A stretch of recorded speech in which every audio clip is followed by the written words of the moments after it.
ఈ దినమునకు ఏర్పాటు చేయబడిన బైబిల్ పాఠము అపొస్తలుల కార్యములు 7వ అధ్యాయము 2-3 వచనాలు. అందుకు స్టెఫను చెప్పినదేమనగా, సహోదరులారా, తండ్రులారా, వినుడి. మన పితరుడైన అబ్రహాము ఆరాములో కాపురం ఉండక మునుపు మెస్పొటేమియాలో ఉన్నప్పుడు మహిమగల దేవుడు, నీవు నీ దేశమును నీ స్వజనమును విడిచి బయలుదేరి నేను నీకు చూపించబోవు దేశమునకు రమ్మని అతనితో చెప్పాను. 32వ వచనము. నేను నీ పితరుల దేవుడను, అబ్రహాము దేవుడను, అబ్రహాము, ఇస్సాకు, యాకోబుల దేవుడను అని ప్రభు వాక్కు వినబడెను గనుక మోషే వణికి నిదానించి చూచుటకు తెగింపలేదు. 46వ వచనము. అతడు దేవుని దయ పొంది యాకోబు యొక్క దేవుని నివాస స్థలము కట్టగోరెను. యాకోబు దేవుని నివాస స్థలము కట్టగోరెను. 47. అయితే సొలొమోను ఆయన కొరకు మందిరము కట్టించెను. అయినను ఆకాశము నా సింహాసనము, భూమి నా పాదపీఠము. మీరు నా కొరకు ఎలా మందిరము కట్టుదురు? నా విశ్రాంతి స్థలమేది? ఇవన్నీ నా హస్తకృతములు కావా అని ప్రభు చెప్పి ఉన్నాడు అని ప్రవక్త పలికిన ప్రకారము సర్వోన్నతుడు హస్తకృతాలయములలో నివసింపడు. ఇంతటితో వాక్యం సరే. దేవునికి మహిమ కలుగును గాక.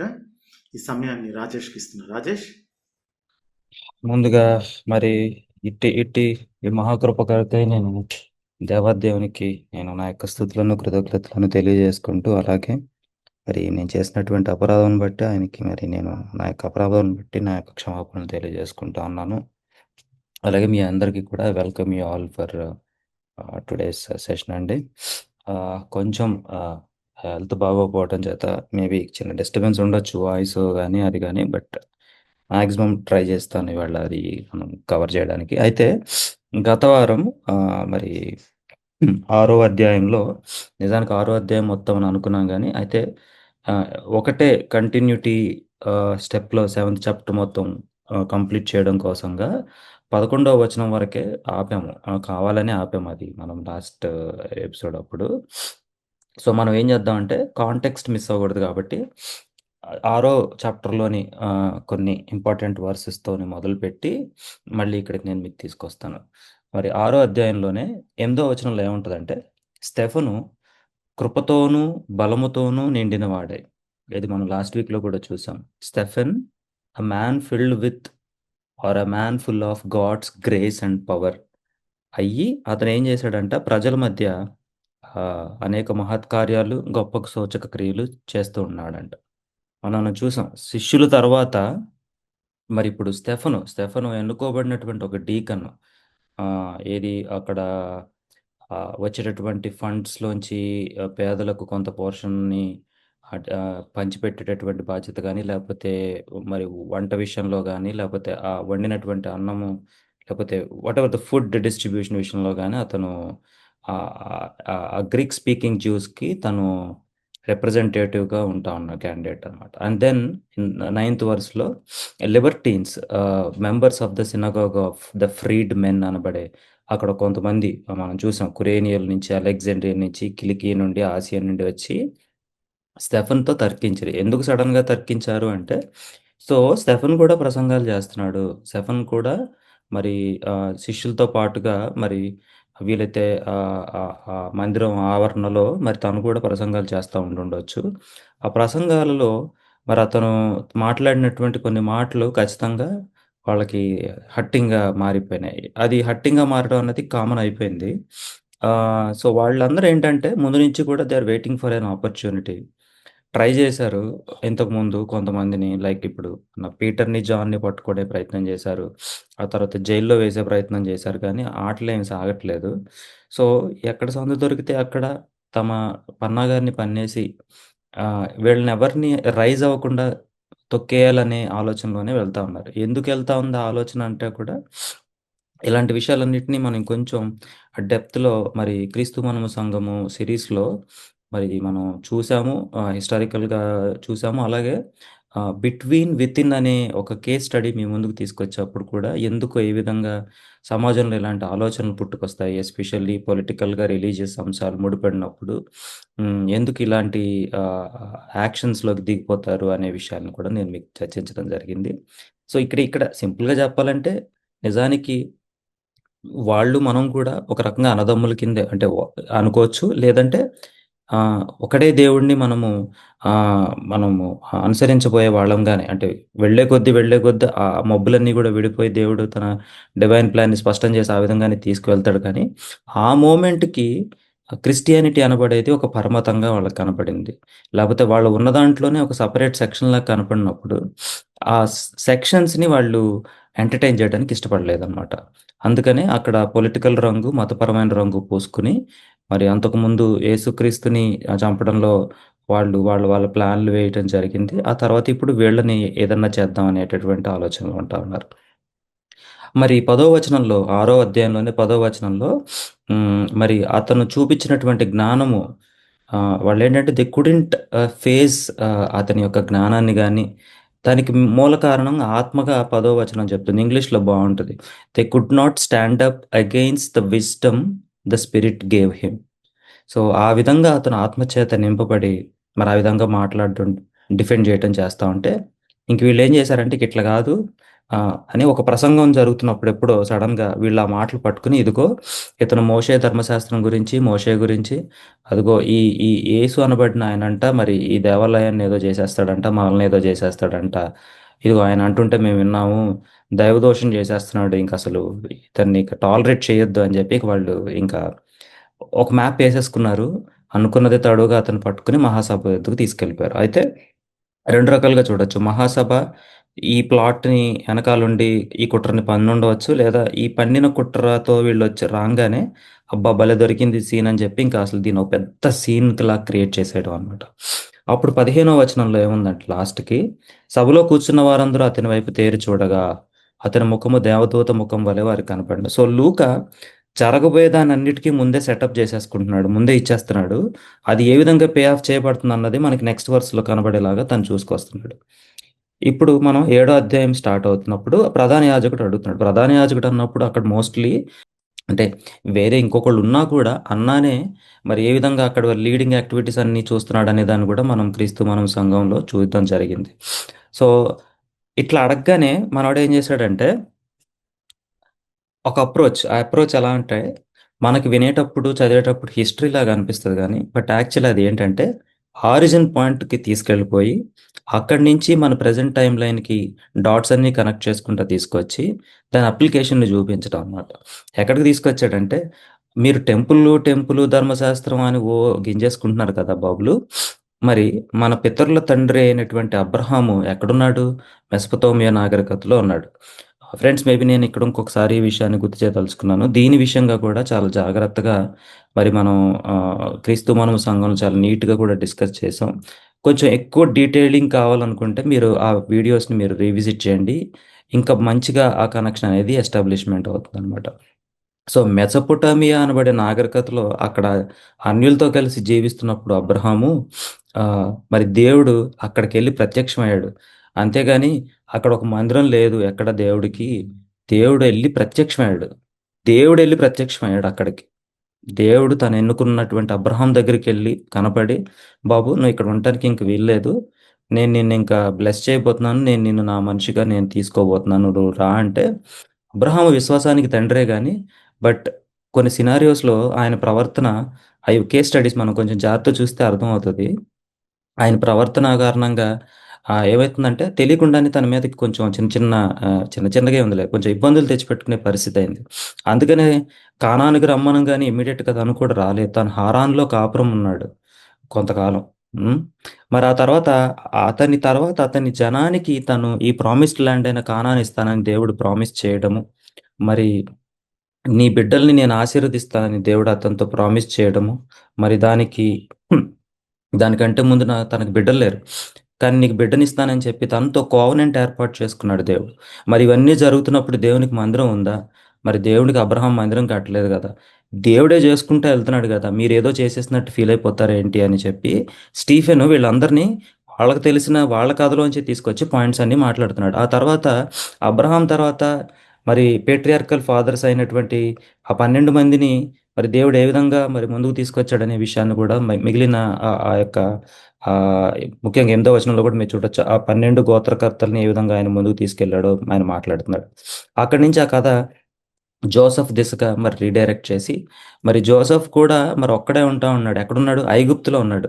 అంటే స్టీఫెన్ ఎలా చూపించాలని చూస్తున్నాడంటే, ఇప్పుడు మీ దేవుడు ఈ ఇజ్రాయేల్‌లోనే ఉన్నాడని మీరు ఫీల్ అయిపోతున్నారేమో. ఏది ఈ సీనాయి పర్వతం మీదే ఉన్నాడని మీరు ఫీల్ అయిపోతే, ఇక్కడి నుంచి ఆయన పిలిస్తే వాళ్ళకి వినపడటం కాదు. ఆయన is going there and visiting the particular person. అయితే అబ్రహామును కలుసుకుంటున్నాడు. లేదంటే యోసేపుని కలుసుకోవాలంటే యోసేపుని కలుసుకుంటున్నాడు. ఆ తర్వాత మోషేని కలుసుకోవాలంటే మోషేని కలుసుకుంటున్నాడు. సో, ఆయన ఏం చెప్పాలని ట్రై చేస్తున్నాడంటే, సర్వాంతర్యామి దేవుడని చెప్తున్నాడు. ఓమ్ని ప్రెజెన్స్ అంతే కదా! Omni present. Omni presence of the గాడ్‌ని తను రిప్రజెంట్ చేస్తున్నాడు. దానికి తీసుకెళ్ళి మీరు ఆయన్ని కన్ఫైన్ చేసేస్తారేంటి? దేవుడిని మీ ఆలోచనలకి కన్ఫైన్ చేస్తారేంటి? మీరు అనుకునే మందిరాలకు కన్ఫైన్ చేస్తారేంటి? మీరు అనుకునే వస్తువులకి, ధర్మశాస్త్రానికి కన్ఫైన్ చేసేస్తారేంటి అని స్టీఫెన్ కుండబద్దలు కొట్టినట్టు మాట్లాడుతున్నాడు. ఆ తర్వాత మరి హ్మ్. ఐగుప్తులో ఉన్నప్పుడు మరి యోసేపు కాలంలో కొంతకాలం బానే ఉన్నారంట గానీ, ఆ తర్వాత యోసేపు ఎరగని వేరే రాజులు ఏలటం ప్రారంభించే టైంకి వీళ్ళలో కూడా రెబెలియన్ వచ్చేసింది. మరి దేవుడు వాళ్ళని ఆ ఇతరులకు వాళ్ళ దాస్యంలోకి పంపించేస్తే, అక్కడికి వాళ్ళలోంచి ఒక మనిషి వచ్చాడు. ఎవరు? మోషే వచ్చాడు. మోషే వచ్చి వాళ్ళ తరపున ఒక ఒక ఐగుప్తీయుడిని కొట్టి చంపి, తర్వాత ఇజ్రాయేలీయులు ఇద్దరు కొట్టుకుంటుంటే, ఎందుకయ్యా మీరు కొట్టుకుంటున్నారంటే, నువ్వెవరివయ్యా తీర్పు తీర్చడానికని మోషేనే అడుగుతారు చివరికి. So, same scenario is happening with Jesus also. ఏమని?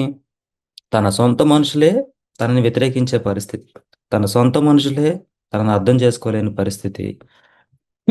అండ్ ఇప్పుడు same is going to happen with disciples గానీ, అలాగే స్టీఫెన్ విషయంలో కూడా అదే జరగబోతుందనమాట.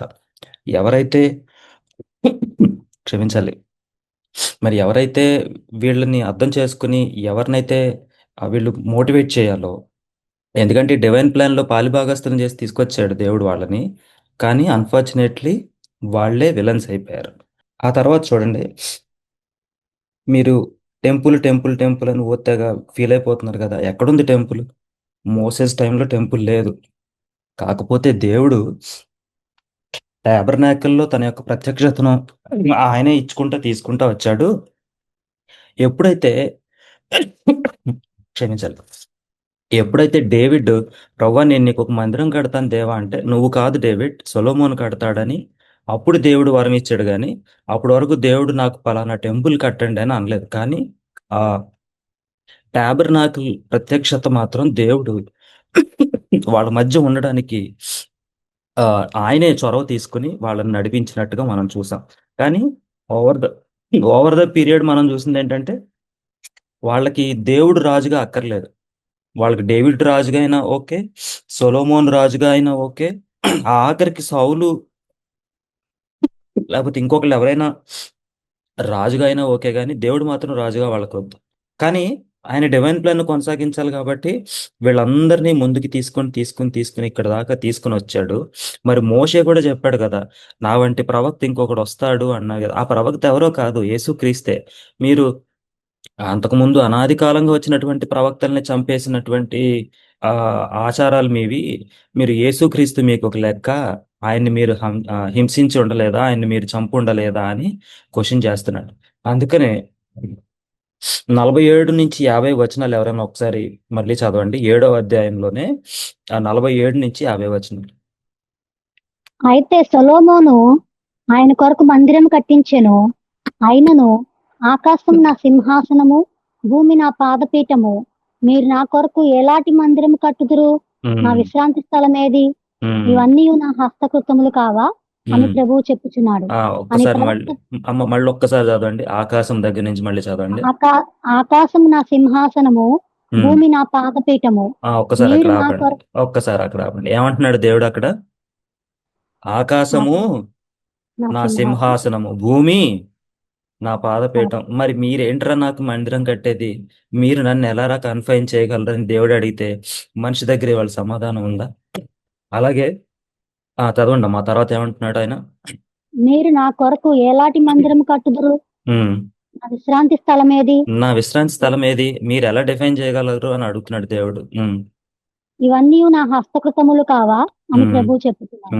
నేను కదరా నా హ్యాండ్తో మిమ్మల్ని చేసుకున్నాను, నేను కదరా మీకు ఇవన్నీ ఇచ్చాను, మళ్ళీ మీరేంటి నాకు మీరు రీడిఫైన్ చేసేది అని దేవుడు క్వశ్చన్ చేస్తా ఉన్నాడు పేరాల. సో అంటే parallel గా లైన్ డ్రా చేసుకుని ఇవాళ మనం మనం మనం దాన్ని ఫెలోషిప్ అనుకుందాము, లేకపోతే వాట్సాప్ గ్రూప్ అనుకుందాము, చర్చ్ అనుకుందాము, లేకపోతే మన కమ్యూనిటీ అనుకుందాం, ఏదనుకున్నా కూడా మనం ఈ బేసిక్ ప్రిన్సిపల్స్ని మర్చిపోకూడదు. మనం ఏదో దేవుడికి చేసేస్తున్నాము, దేవుడి పని చేసేస్తున్నాము, దేవుడికి చేసేస్తున్నాము, దేవుడి మందిరంలో నేను అదేశాను, దేవుడి మందిరంలో నా రోల్ ఇది.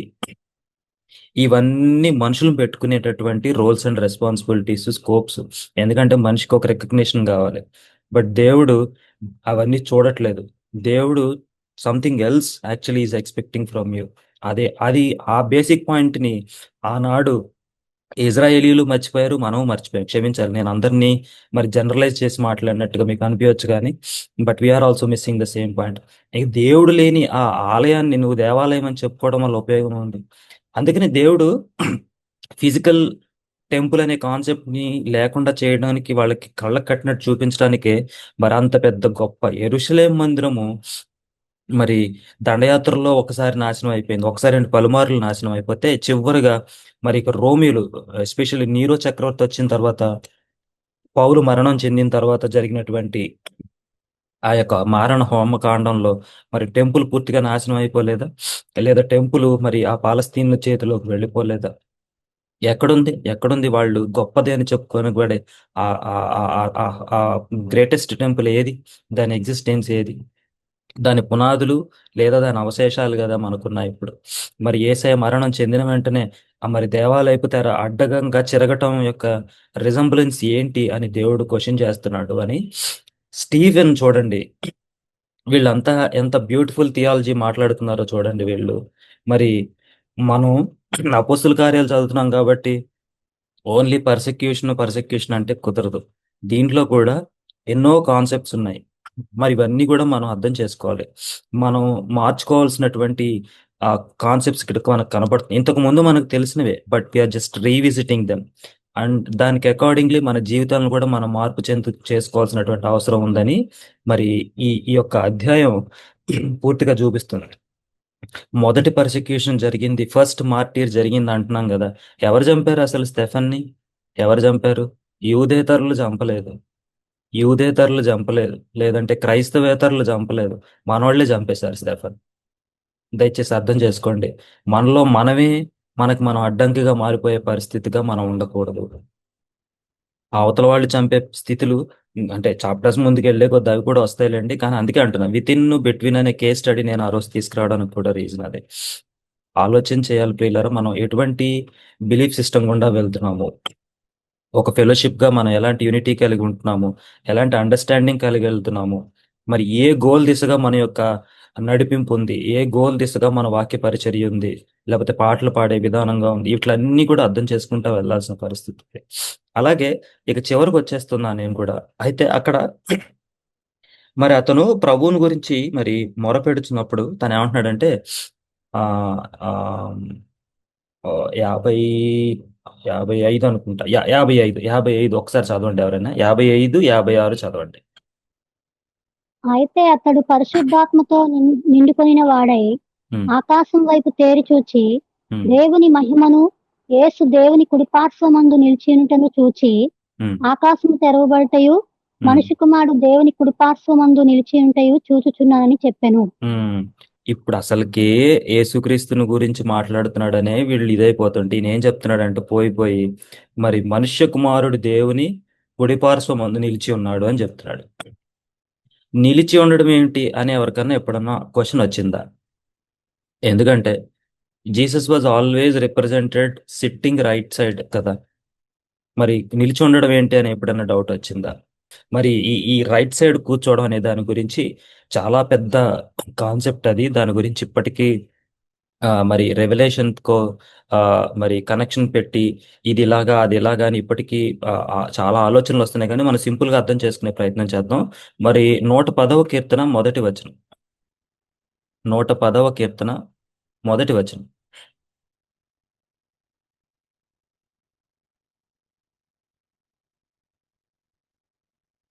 ప్రభువు నా ఉమ్, ప్రభువుతో సెలవిచ్చిన వాక్కు, ఉమ్, నేను నీ శత్రువులను నీ ఉమ్, పాదములకు పీఠముగా చేయు వరకు నా కుడిపార్శ్వమున కూర్చుండుము. మళ్ళీ ఒకసారి ఫస్ట్ లైన్ చదవండి అండి. ఏం చదివారు? ప్రభువు నా ప్రభువుతో సెలవిచ్చిన వాక్కు. ఇలాంటి రైటింగ్ స్టైల్ వచ్చినప్పుడు మనం అర్థం చేసుకోవాలంటే, ప్రభువు నా ప్రభువుని గురించి అన్నప్పుడు అంటే మొదటి ప్రభు ఎవరండి? తండ్రి. నా ప్రభు అన్నప్పుడు యేసుక్రీస్తు. సో యేసుక్రీస్తు. ద లార్డ్ ద ఫాదర్ ఏం చెప్తున్నాడంటే టు హిస్ సన్ సేయింగ్, నేను మిగతా వాటిని జయించి నీ కాళ్ళ కింద పెట్టేంత వరకు నువ్వు నా కుడి పక్కన కూర్చో అని సెలవిస్తున్నాడు అని చెప్తున్నాడు. అయితే దాని అర్థం ఎప్పటికీ జయించలేదని కాదు, జయించాడు. కానీ వాళ్ళ బంధం వాళ్ళంతా ఒకటే. తండ్రి కుమార పరిశుద్ధాత్మను మనం విడివిడిగా ఎప్పటికీ చూడకూడదు. అసలు వాళ్ళు ఎలా ఉంటారనే విజువలైజేషన్ లో చాలా మంది మరి ముగ్గురు పర్సన్స్ అయినప్పుడు ఆత్మదేవుడు అని మీరు ఎలా చెప్తారు? మరి ఆత్మ అయినప్పుడు మరి విడిగా వెళ్ళి పక్కన ఇంకొక ఆయన ఎలా కూర్చుంటాడని ఎలా చెప్తారని పాపం అర్థం కాక అడిగిన వారు ఉన్నారు.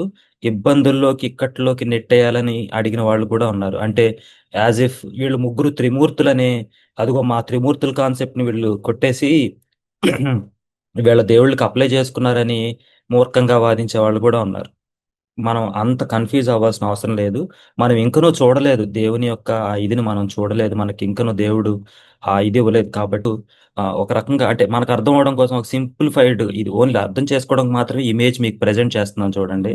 చాలా మంది ఈవెన్ ఇజ్రాయేలీలకి ఇనీషియల్ గా ఉన్న అండర్స్టాండింగ్ ఏంటంటే ఇలా దావీదు సింహాసనం మీద ఆయన ఒక్కడే కూర్చుని ఇంకా ఫర్ ఎవర్ ఎర్త్ ని పరిపాలించే కింగ్ గా ఉంటాడని అనుకున్నారు. ఆ తర్వాత కొంతమంది అండర్స్టాండింగ్ ఏంటంటే మరి భూమిని పరిపాలించే రాజుగా యేసుక్రీస్తు ఉంటాడు కాబట్టి యేసుక్రీస్తుకి ఇంకొక సపరేట్ చైర్ ఉంటుందని అంటా ఉంటారు. దేన్ని బేస్ చేసుకుని అంటే రెవల్యూషన్ బుక్ ని బేస్ చేసుకుని ఉంటా ఉంటారు.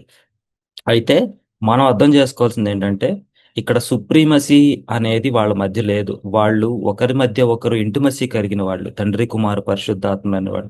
ఇంకా గట్టిగా మాట్లాడితే యేసుక్రీస్తే చెప్తాడు తండ్రే గొప్పవాడు, తండ్రి యొక్క ఆ చిత్తాన్ని నెరవేర్చడానికి వచ్చిన వాడిగా తను తగ్గించుకోగలుగుతాడు యేసుక్రీస్తు చెప్పాలంటే.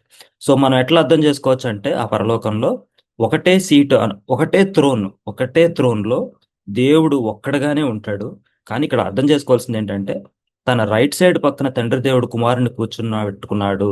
అంటే అప్పట్లో ఈ రైట్ సైడ్ కూర్చోబెట్టుకోవడం అనేది ఏది అప్పటి ఈజిప్షియన్ అండర్స్టాండింగ్ కానీ అంటే అప్పటి కాంటెక్స్చువల్ లో ఈ sitting right side or being right side అనేది చాలా చాలా వాల్యూడ్, అంటే ఒక అథారిటీ ఇచ్చేసినట్టు అనమాట. అంటే ఇప్పుడు మనం అప్పుడప్పుడు వింటుండేవాళ్ళం ఒక పర్టికులర్ ఆయనకి రైట్ హ్యాండ్ లాగా రా వీడు అని చెప్తుంటారు కదా, అలాగా అనమాట. So that authority that supremacy ఆ పవర్ ని ఇండికేట్ చేయడానికి ఆ కుడి చేతి వైపుననే అదొక పద ప్రయోగం, వాక్య ప్రయోగము, సింబాలిజమే తప్ప కంప్లీట్ గా లిటరల్ గా తీసుకుని ఇలా ఉంటాడేమో దేవుడు అని మన ఊహాగా ఇవన్నీ ఏంటంటే అనుకుని వేసిన పెయింటింగ్సే తప్ప మనం చూడలేదు దేవుడిని. కాబట్టి ఆ దినము వచ్చినాడు మనం అసలు వీటి గురించి పట్టించుకునే స్థితిలో కూడా ఉండమని మరి మనకు వాక్యం చెప్తా ఉంటుంది. సో వాళ్ళ ముగ్గురు వాళ్ళ యొక్క పనిని చేస్తా ఉన్నారు. అయితే తండ్రి అప్పగించినటువంటి బాధ్యతను నెరవేర్చినటువంటి కుమారుడు పరలోకమునకు వెళ్ళి అక్కడ తండ్రి యొక్క మరి కుడివైపున కూర్చుని ఉన్నాడని అదే విషయాన్ని ఎబ్రిల్ పత్రికలో 8వ అధ్యాయం మొదటి వచనం, ఇక నేను క్విక్గా క్లోజ్ చేసేస్తాను. ఎబ్రిల్కు రాసిన పత్రిక 8వ అధ్యాయం మొదటి వచనం. మేము వివరించుచున్న ఉమ్, సంగతులలోని సారాంశం ఏదనగా, ఉమ్, మనకు అట్టి ప్రధాన యాజకుడు ఒకడున్నాడు. ఉమ్, ఆయన పరిశుద్ధాలయమునకును అనగా మనుష్యుడు కాక ప్రభువే స్థాపించిన నిజమైన గుడారమునకు పరిచారకుడై ఉండి పరలోకమందు మహామహుని సింహాసనమునకు కుడిపార్శ్వమున ఆసీనుడాయను. ఉమ్. ఎవరంట ఆయన? హీఈస్ అవర్ హై ప్రీస్ట్, మన ప్రధాన యాజకుడు ఆయన. మనుష్యుడు కాక ప్రభువే స్థాపించిన నిజమైన గుడారమునకు పరిచారకుడై ఉండి. దేవుని యొక్క గుడారమునకు పరిచారకుడుగా ప్రధాన యాజకుడు ఉన్నాడు. మామూలుగా ఆయన ఆ మాట అక్కడ ఎందుకు రాశాడంటే, ది టాబర్నాకిల్ కాన్సెప్ట్ ఏదైతే ఉందో నేను అది ఖచ్చితంగా తీసుకుంటాను మన క్రీస్తు మనము సంఘములో. అక్కడ ఎలా అయితే ప్రధాన యాజకుడు ఉంటాడో, ఇక్కడ యేసుక్రీస్తు మన ప్రధాన యాజకుడు. ఆయన మరి తండ్రి యొక్క సింహాసనమున కుడిపార్శ్వమున ఆసీనుడై ఉన్నాడు అని చెప్తున్నారు. అలాగే ఇదే విషయాన్ని సువార్తల్లో మార్కు సువార్త 16వ అధ్యాయము 19వ వచనం. ఇలాగూ ప్రభు అయిన యేసు వారితో ఉమ్, మాట్లాడిన తర్వాత ఉమ్, పరలోకమునకు చేర్చుకొనబడి ఉమ్, దేవుని కుడిపార్శ్వమున ఆసీనుడయ్యను. ఉమ్. వీళ్ళకి ఎలా కనబడింది అసలు? వీళ్ళకి కనబడిందా ఆ రోజు వెళ్ళిపోతున్నప్పుడు? కానీ మార్క్‌కి ఇది రివలేషన్ లాగా అన్నమాట. అంటే అర్థం చేసుకోగలిగాడు. అందుకని ఆ విషయాన్ని అక్కడ చాలా జాగ్రత్తగా పొందుపరిచాడు. సో, దేవుడు ఆ కుడి చేతి వైపున కూర్చున్నాడు అని చెప్పి. ఇప్పుడు ఈ విషయాలన్నీ చెప్తే ఇంత ఇంత అర్థం చేసుకోగలిగే మనకి సోర్స్ మెటీరియల్ నుండి మనమే కన్‌ఫ్యూజ్ అవుతున్నాం. అసలు వినడానికి ఏమాత్రము ఇంట్రెస్ట్ లేని వీళ్ళు ఏం చేశారంటే, అదిగో దైవదోషం చేసేసాడు. మనిషి కుమారుడు అంట, మనిషి కుమారుడు ప్లేస్‌లో యేసుక్రీస్తు అంట, యేసుక్రీస్తు ఏమో దేవుడి పక్కన కూర్చున్నాడంట. ఇదిగో ఇప్పుడు తీసుకెళ్ళిపోయి రైట్ హ్యాండ్ సైడ్ పవర్ ఇచ్చేస్తున్నాడు. దైవదోషం చేశాడు. ఇంకా అస్సలు ఆగొద్దు, ఆగొద్దు అని ఒకళ్ళకొకళ్ళు సైగలు చేసేసుకున్నారు. ఇంకా అది దైవదోషణ అనేసారు. ఇంకెవడికాడు ఆయన్ని రాళ్ళు పట్టుకుని మరి కొట్టి మరి చంపేశారు. ఆ ఎపిసోడ్‌ని కూడా మనం క్రీస్తు మనం సంఘంలో చూసాం వీడియో రూపంలో. మరి ఆ టైంలోనే పౌలు మొట్టమొదటిసారిగా మనకి పరిచయం అవుతాడు. ఎంట్రీ అవుతాడు. ఎలా ఎంట్రీ అవుతాడంటే అతని గురించి ఏం ఇంట్రడక్షన్ ఏం ఉండదు. సైలెంట్‌గా మరి పౌలు అని ఒక సౌలు అని ఉంటది కదా! నిజానికి చెప్పాలంటే. మరి సౌలు అని ఒక యవ్వనుని వద్ద ఈ యొక్క వస్త్రాలన్నీ తీసి అక్కడ వేసి అతన్ని మరి స్టెఫెన్ రాళ్ళతో కొట్టి చంపేస్తే చివరికి అతన్ని దాన్ని అనుమతించినాడు అన్నట్టుగా అక్కడ కూర్చొని కామ్‌గా ఆ యొక్క ఇదంతా కూడా ఎంజాయ్ చేస్తున్నాడు. ఎందుకంటే ఆ టైంకి అతను మరి దైవదోషం చేశాడు కాబట్టి ఇతన్ని చంపేసాం అన్న ఒక సాటిస్ఫాక్షన్ అతనిలో ఉంటా ఉండింది. ఏదో చేసేసాను అనుకున్నాడు. దేవుని కోసం చేశాను అనుకున్నాడు గానీ మరి మరి తను చివరికి ఎలా అంటే యేసుక్రీస్తు ఏమన్నాడంటే, "సౌలా నీవు హింసించుచున్న యేసును నేనే" అని దేవుడే మరి తనతో మాట్లాడి తనని తన సేవలోకి నడిపించుకునేంతగా మరి తను ఆ ఈవెంట్స్ అన్నీ అన్‌ఫోల్డ్ అవ్వబోతా ఉన్నాయి రానున్న దినాల్లో. మరి మనం అర్థం చేసుకోవాల్సింది ఇదే టెంపుల్ అనే కాన్సెప్ట్‌ని కొంచెం జాగ్రత్తగా అర్థం చేసుకుందాం. దేవుడు మరి మన కొరకు ఏ విధంగా ప్రధాన యాజకుడుగా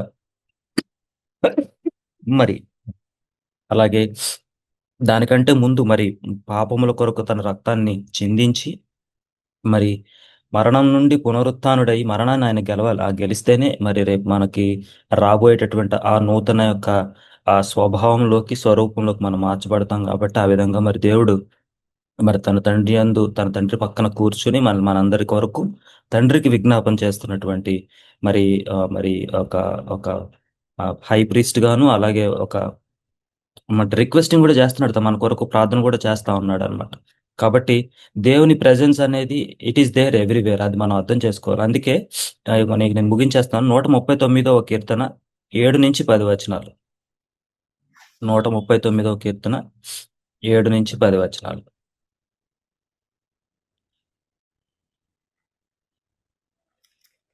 నీ ఆత్మ యొద్ద నుండి నేనెక్కడికి పోదును? హ్మ్. నీ సన్నిధి నుండి నేనెక్కడికి పారిపోదును? హ్మ్. నేను ఆకాశమునకెక్కినను నీవు అక్కడను ఉన్నావు. హ్మ్. నేను పాతాళమందు పండుకొనినను నీవు అక్కడను ఉన్నావు. హ్మ్. నేను వేకువ రెక్కలు కట్టుకొని హ్మ్. సముద్ర దిగంతములలో నివసించినను హ్మ్. అక్కడను నీ చేయి నన్ను నడిపించును. నీ హ్మ్. కుడి చేయి నన్ను పట్టుకొనును. అమ్మ మళ్ళీ ఒకసారి చదవండి. నీ ఆత్మ యొద్ద నుండి నేనెక్కడికి పోదును? ఎక్కడికి నీ పోదును? సన్నిధి నుండి నేనెక్కడికి పారిపోదును? హ్మ్. నేను ఆకాశమునకెక్కినను నీవు అక్కడ ఉన్నావు. హ్మ్. నేను పాతాళమందు పండుకొనినను నీవు అక్కడను ఉన్నావు. హ్మ్. నేను వేకువ రెక్కలు కట్టుకొని సముద్ర దిగంతంలో నివసించినను హ్మ్. అక్కడను నీ చేయి నన్ను నడిపించును. హ్మ్. నీ కుడి చేయి నన్ను పట్టుకొనును. So his presence is with us అనే ఒక హోప్‌ని క్షమించాలి. ఒక హోప్‌ని, ఒక ఫెయిత్‌ని ఇది మనకి ఇస్తా ఉంటుండగా, మరి మనము ఈ విషయంలో మరి మనం ఆ హోప్‌ని, ఫెయిత్‌ని కొనసాగిస్తూనే అలాగే కొంచెం భయం కూడా కలిగి ఉండాలి. ఎందుకంటే అన్ని చోట్ల ఆయన ఉన్నాడన్నప్పుడు చీకట్లో మనం చేసే పాపం కూడా ఆయన చూస్తా ఉన్నాడు. మనం దేవుడిని చూడలేదు అనుకుంటే మనుషులు మోసం చేసేయడం ఈజీయే గాని దేవుడిని మోసం చేయలేం. కాబట్టి ఆ పాపాల విషయంగా మరి మనం వీలైనంత తొందరగా ఒప్పేసుకుని మరి మనం ఆయన తట్టుకు తిరగటము, మరి ఆయన దిశగా ఉండటం అన్నది మనకు చాలా అవసరం. మరి ఇక చివరి మాటలు మనం చూద్దాము. హెబ్రీయులకు రాసిన పత్రిక 10వ అధ్యాయము 23 నుంచి 25 వచనాలు.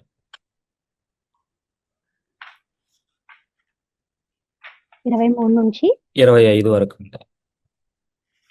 వాగ్దానం చేసిన వాడు నమ్మదగిన వాడు గనుక ఉమ్, మన నిరీక్షణ విషయమై మనం ఒప్పుకొనున్నది నిశ్చలంగా పట్టుకొందుము. కొందరు మానుకొనుచున్నట్టుగా సమాజంగా కూడుట మానక ఒకరినొకడు హెచ్చరించుచు ఆ దినము సమీపించుట మీరు చూచిన కొలది మరి ఎక్కువగా అలాగు చేయుచు ప్రేమ చూపుటకును సత్కార్యములు చేయుటకును ఒకరినొకడు పురికొల్పవలనని ఆలోచింతము. సో ఫెలోషిప్ యొక్క డెఫినేషన్ చెప్పేస్తున్నాడు ఆయన ఇక్కడ. So it's not a building or anything. ఏమంటున్నాడంటే సమాజంగా కూడుకుందాం, ఎందుకంటే అది డిసిప్లిన్ మనకి అలవాటు చేశారు. అది లేకపోతే మనం ఆ క్రమం అనేది లేకపోతే మనం డీవియేట్ అయిపోతాం. కానీ ఆ విధంగా కూడుకుంటూ ఏం చేద్దాం అంటున్నాడంటే మనకి దినం సమీపించేస్తుంది కాబట్టి మనము ఒకరినొకరు హెచ్చరించుచు ప్రేమ చూపుటకును సత్కార్యములు చేయుటకును ఒకరినొకడు పురుకొల్పోవాలనని ఆలోచించము. ఆ విధంగా మన ఫెలోషిప్ని మనం ముందుకు తీసుకువెళ్ళాలి. ఆ విధంగా నడిపించడానికి దేవుడు మనందరికీ కూడా అట్టి జ్ఞానము ఆత్మ ఇవ్వాలని నేను కోరుకుంటూ, మరి ప్రభు చిత్తమైతే మరొకసారి మిమ్మల్ని నేను కలుసుకుంటాను. బట్ ఇప్పటికైతే మరి చెప్పబడిన విషయాల గురించి, అలాగే మరి అవసరతల గురించి బిడ్డలు ఏవైతే మరి రిక్వెస్ట్లు పెట్టారో వాటి గురించి మీరు ప్రార్థన చేయాల్సింది రిక్వెస్ట్ చేస్తూ, మరి మీ అందరికీ కూడా షలోం షలోం. రైట్. దేవునికి మహిమ కలుగును గాక. చక్కని సందేశము. స్టెఫెన్ గురించి ఇంకా లోతైన విశ్లేషణ మనం ఇంతకు ముందు కూడా విన్నాం. మనం